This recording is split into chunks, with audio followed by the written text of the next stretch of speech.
Hello friends, so we are discussing here modern India questions asked in 2021. गोल ये नहीं है कि आपको स्पून फीड करा के पूरा और आधे घंटे में समझाया जाए पढ़ाया जाए, that is also required obviously. Goal ये भी नहीं है कि आपको शॉर्टकट में ऐसे ही कुछ भी बता दिया जाए. गोल ये है कि कुछ ऐसी बात बताई जाए जो आपको नहीं आती हो और आप उसको सीखे बिना ना रह पाए. This is only one of the ways. There are so many ways and ideas which we practice and promote and also inculcate in our candidates to get success, and we have been doing it for a long, long time. तो सबकी speed है, सबका level है, तो रास्ते भी उतने ही हैं. So that is why never leave trust in your own abilities, never leave trust in your own way, never leave trust in your own understanding, never believe that you cannot do it on your own, provided सब चीजें right track पर हैं और उसके लिए obviously substrates होते हैं या उसके लिए एलिमेंट्स होते हैं. So this is a step in that direction. To what extent is the role of the moderates prepare the base for the wider freedom movement comment. मैं दोबारा रिपीट करता हूं. To what extent is the role of the moderates prepare the base for the wider freedom movement comment. 250 word का है, 10 minute तक लिखना पड़ेगा, 12 maximum, उसके आगे आप जा नहीं सकते. 5-7 मिनट से लेके 12 के बीच में लिखा जाएगा. To what extent? So moderate were the educated elite of the society who had both affinity for English culture but also desire for self-rule. This attitude made them indecisive and later was challenged by extremist section by Lal Lajpat Rai, BG Tilak, BC Pal. यानी introduction में हमने ये बोला कि moderates कौन थे, educated थे, क्या थे, फिर हमने बोला कैसे उसको चैलेंज किया. क्वेश्चन बोल रहा है किस एक्सटेंट तक मॉडरेट्स ने बेस प्रिपेयर किया वाइडर फ्रीडम मूवमेंट स्ट्रगल का. बेस प्रिपेयर कैसे किया? जैसे पोस्ट इंडिपेंडेंट इंडिया में पब्लिक सेक्टर अंडरटेकिंग्स ने प्राइवेटाइजेशन का बेस कैसे प्रिपेयर किया, कितने एक्सटेंट तक, तो ये पूछा गया है. ये नहीं पूछा गया कि तुम मॉडरेट्स की बाकिया उधेड़ दो. क्योंकि जैसे ही हम ये वर्ड लाते हैं इंडिसिसिव, इंडिसिसिव हम बोल देते हैं, फिर हमने बोल दिया elite, educated elite of the society. अरे इलीट तो ब्रिटिश थे. अगर वो एजुकेटेड इलीट थे तो ब्रिटिश कौन थे? Super elite. But till then it prepared, but till then it prepared the base for wider freedom movement. अरे भाई क्वेश्चन कह रहा है what extent did they prepare. वो टिल विल की तो बात ही नहीं कर रहा है. किस हद तक राष्ट्रीय मूवमेंट को, पूरे फ्रीडम स्ट्रगल की मूवमेंट का बेस प्रिपेयर किया. चलिए, they were mostly English educated elite. फिर से वो बात आ गई, यानी हम पीछे पड़े हुए हैं उनके कि भाई तुम साले अंग्रेजी क्यों बोलते थे. They compared India with France, Britain, USA. They brought attention to economic exploitation. Yes, तो ये हुई ना बात. Moderates prepared the base of Indian freedom struggle by demystifying colonization, by demystifying the British policies. For example, they were the one who went on to highlight economic exploitation by the British. फिर हम बोल रहे हैं they use petition, conciliation, speech in favor of the British rule, but for more rights for them. That means British prepared the base for communication with the no, sorry, moderates prepared the base for communication with the British through their press, through their petitions, through their conferences, through their discussions. They created a healthy culture of communication, healthy culture of debate, healthy culture of democratization of thinking. That is the base that they prepared. लिखना चाहिए हमें कि they prepared the core structure of the national movement like the way there is in nuclear reactor. They used vocabulary words wisely to make British public aware of the British exploitation of India. बिल्कुल. So मैंने बोला वही आपने लिखा है, तो आप इसको और अच्छे से लिख सकते थे. They became parachute for extremists and revolutionaries in Britain. To what extent did they prepare? तो आप कहना चाहिए कि moderate were also extremists in their own right. Moderates were also extremists in their own right. And that is why revolutionaries were actually somewhere greatly inspired by the moderates, because moderates were not doing directly what revolutionaries were doing. So basically, moderates were revolutionaries in ideas, whereas extremists were revolutionaries in action. But Swadeshi movement, partition of Bengal, and changing public opinion towards extremist leaders made them cornered. However, their extent of influence was longer to next generation leaders like M.G. Gandhi and Gopal Krishna Gokhale. M Gandhi क्या होता है भाई? महात्मा गांधी लिख दो। With use of extremist revolutionaries और muscle pressure group moderate as intellectual corner. देखा आपने वो बात कही, लेकिन वैसे नहीं कही जैसे कही जानी चाहिए। तो यानी कि to what extent did they prepare भाई? यानी कि आपका ब्याह होने जा रहा है और आपके पिताजी आपसे पूछ रहे हैं कि बेटा ये बता किस हद तक पंडाल तैयार हो गया, बैंकेट हॉल रेडी हो गया, ये क्वेश्चन है ये। तो आप बोल रही हो या आप बोल रहे हो कि यस पापा ये हो गया, पापा ऐसा है, everything is done, caterers thing is done, मतलब carpeting is done, flower decoration is done, but the lighting is remaining. Lighting में भी अंदर की लाइट लग गई है, बाहर की बची हुई है। To what extent you played a role in your own preparation, ये वैसा ही क्वेश्चन है।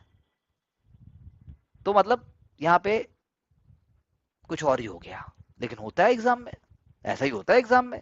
एग्जाम के बाहर तो कोई भी लिख देगा। बात ये साला एग्जाम में कैसे लिखोगे? एग्जाम के बाहर बहुत आसान है, एग्जाम में उन कंडीशंस में उसको लिखना बहुत मुश्किल है। तो उसके लिए अगर आपकी कंडीशनिंग, आपकी थिंकिंग, आपका कॉन्फिडेंस, आपके टेम्परामेंट सब कुछ सही है तो हो जाएगा, नहीं तो you have to cultivate that. Coming to the next question, trace the rise and growth of social religious movement with special reference to young Bengal and Brahmo Samaj. Trace the rise and growth of social religious movement with special reference to young Bengal and Brahmo Samaj. With EIC rule, अब क्या जरूरत थी भाई short code word देने की? है EIC क्या होता है? हिंदुस्तान एरोनॉटिकल लिमिटेड है क्या ये? अरे आप पहले बताइए, rise and growth of social religious movement, special reference देना यंग बन और ब्रह्म समाज का। तो मैं इसमें पहले क्या लिखूंगा? मैं इसमें पहले लिखूंगा कि social religious movement were social religious movements were always there in the womb of Indian society, but the fertile ideas came into being only after 18th century, yeah, only from the middle of the 18th century, and then they were reflected in the 19th century onwards. One of the foremost movement was led by Raja Ram Mohan Roy, who was harbinger of modernity in India. तो मैंने trace बता दिया, और फिर मैं बताऊंगा कि दो one cannot categorize social reform movement under one category, but still there were a religion based movements with in different regions of India। फिर थोड़ा सा बता दिया मैंने क्या क्या थे, जैसे आप फराइजी बोल सकते हो, और आप अपने ये अपने अलीगढ़ मूवमेंट बोल सकते हो, या फिर आप अपना रिवाइवलिस्ट कोई मूवमेंट का नाम दे सकते हो। फिर रिफॉर्मिस्ट और रिवाइवलिस्ट के एक एलिमेंट बता दीजिए। उससे ग्रोथ हुआ। ग्रोथ कैसे हुआ? कल्ट लीडर्स थे, स्वामी विवेकानंद, एनी बेसेंट, स्वामी दयानंद सरस्वती, तो आपने राइज बता दिया। तीसरी बात आपने क्या बता दी? The another element was role of foreign intellectuals, foreign radical thinkers and intellectuals like Henry Vivian Derozio, वो हम बोल ही रहे हैं वो। तो उसके बाद जब आपने 3 लाइनें बोल दी, फिर एक बस लाइन और लिखिए कि देवर there were anti-caste movements also, anti-caste, there were the anti-caste, and we can say there were tribal movements also having elements of socio-religious है। ये मैंने इतना बता के फिर आप एक पैराग्राफ, क्योंकि 150 वर्ड ही है, तो एक पैराग्राफ आपको 50 वर्ड का लास्ट वाला जो है ब्रह्मो समाज और यंग बंगाल मूवमेंट में आप ले आइए उसको पूरा, कि कैसे Brahmo Samaj and young Bengal movement was acting as a beacon for rest of the movements in India. तो वो हम देख लेते हैं। जैसे आपने बताया, orientation and later English tradition, Christian missionaries propagate faith and interfaith. So under this background young Bengal let the Henry Derozio Brahmo Samaj और यंग बंगाल ब्रह्म समाज। तो ये पॉइंट हो गई, ये तो rebel like attitude, reformation like attitude, हाँ अच्छा है, बढ़िया है, मतलब तरीका ठीक है, लेकिन और जुड़ाव होना चाहिए। यंग बंगाल पॉपुलर अमंग, अब बात ये नहीं कर रहा है, बात कर रहा है सोशल रिफॉर्म मूवमेंट की बात करनी है, बात करनी है सोशल रिलीजियस मूवमेंट की, लेकिन रेफरेंस देना है यंग बंगाल और ब्रह्म समाज का। इसका मतलब ये है क्या कि आप यंग बंगाल और ब्रह्म समाज को समझाना लग जाओगे? I leave it up to you, you are no kids. Do you have to here explain Brahmo Samaj and Young Bengal movement, or do you have to explain social religious movement with reference to Brahmo Samaj and Young Bengal movement? That means ब्रह्म समाज और young Bengal movement के element सिर्फ उनमें ही नहीं, जो young Bengal movement के elements हैं, वो movement जो है बाद में भी आपको दिखाई देंगे। कुछ एलिमेंट होंगे ना यंग बंगाल मूवमेंट में जो आपको थियोसॉफिकल सोसाइटी में भी दिखाई देंगे, कुछ तो कॉमनलिटी होगी। तो ऐसा करके बताना है।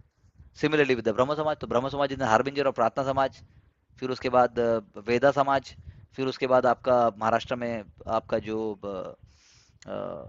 बाकी women and also marginalise section की जो मूवमेंट्स होंगी, जैसे we have also some videos on Jyotiba Phule, Kranti Jyoti Savitribai Phule पे भी we have videos, you can watch them.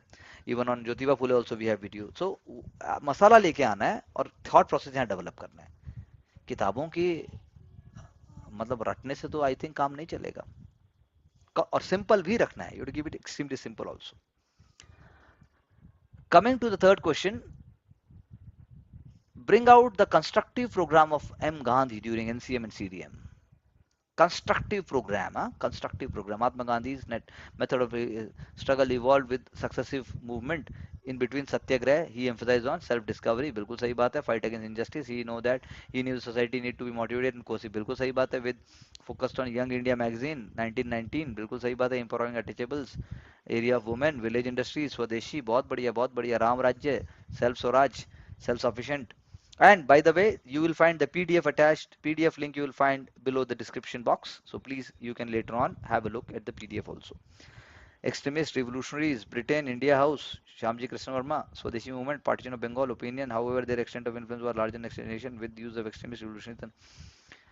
And the movement got wider. Okay. Constructive programme बोला है, तो कंस्ट्रक्टिव प्रोग्राम में आप क्या क्या लेके आएंगे? कंस्ट्रक्टिव यानी नेशनल स्कूल खोलना कंस्ट्रक्टिव है, खादी कंस्ट्रक्टिव है, सेल्फ हेल्प कंस्ट्रक्टिव है, स्वच्छता अभियान कंस्ट्रक्टिव है, वुमेन जो विलेज इंडस्ट्रीज को प्रमोट करेंगे वो सारा कंस्ट्रक्टिव है। ये आपने बिल्कुल अच्छा लिखा है। इट्स आई थिंक इंट्रोडक्ट थोड़ा और सिंपल और थोड़ा और स्ट्रक्चर्ड लास्ट के 3 पैराग्राफ में और हो सकता था। That's what we can say. But then good efforts, on track, and let's get back with understanding. Do watch the video number of times to understand what is required and get success.